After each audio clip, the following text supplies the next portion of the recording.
I've had people look at me funny when I complain, but the thing is I've seen it. You know, I might rant and rave and carry on, but I feel like I can because I've actually been out there and seen what's going on, not just in this one particular spot, but the whole watershed.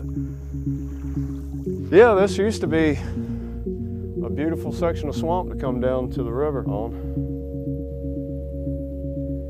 But you're starting to see a lot of this where they're coming in specifically for the bottomlands.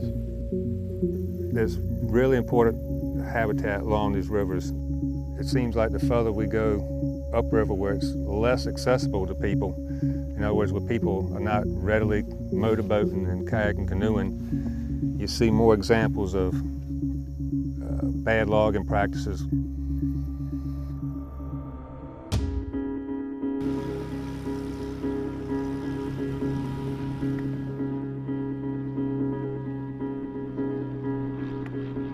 I've been flying for 49 years, and over that span of time, I've seen a lot of timber cutting, and I just thought maybe somebody ought to be doing something about this, and this madness needs to stop.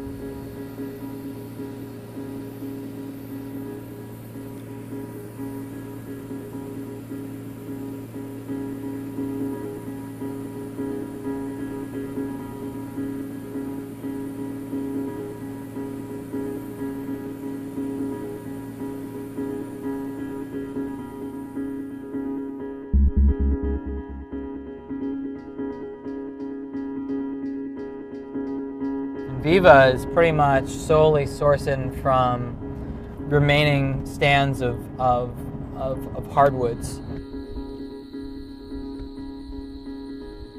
Biomass is not green energy.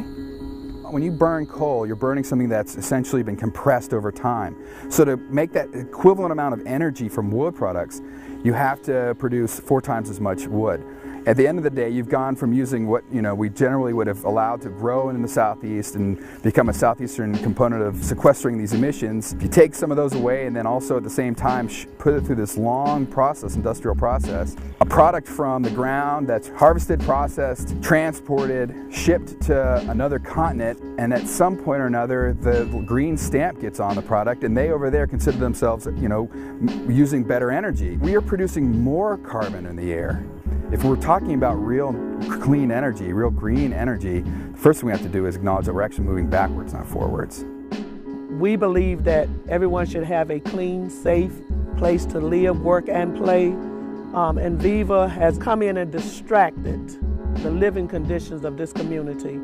Well, I'll tell you, my concern is that noise and that beating and that bumming all through the night. Your homes are here, and they put something like that right in the middle. It just seemed like something could be done about it. I just didn't thought that you could rob people from their sleep. Nobody come in the neighborhood to get our opinions about a new plant coming in town. It was done behind our back. My husband had to get up and go to work at 4 o'clock, and he constantly, he can't get any sleep. His bronchitis has been acting up. My son's sinuses, allergy, been acting up real bad. This is what they're going to have to live with. It's an injustice to them. I have always said, when I was younger growing up, you didn't see the extent nor the frequency of logging that you see along the rivers, but I think it's pretty clear if you look around and look at the industries that have moved in and are currently moving in that things are picking up, as far as the logging goes. I'm really worried about what these rivers might look like and what might pass as a forest in the next 15 years.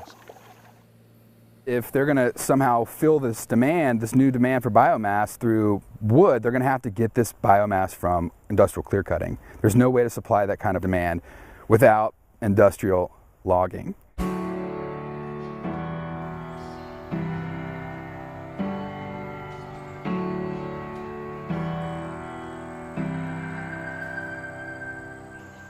It's huge. I mean, it stretches way up that way, way down that way. There's pine plantations on 2 sides. It's kind of one of those things that's out of sight, out of mind for most people. Anybody driving by wouldn't see it, but they're coming through and cutting out forests. These are old trees. They've been around here for a while.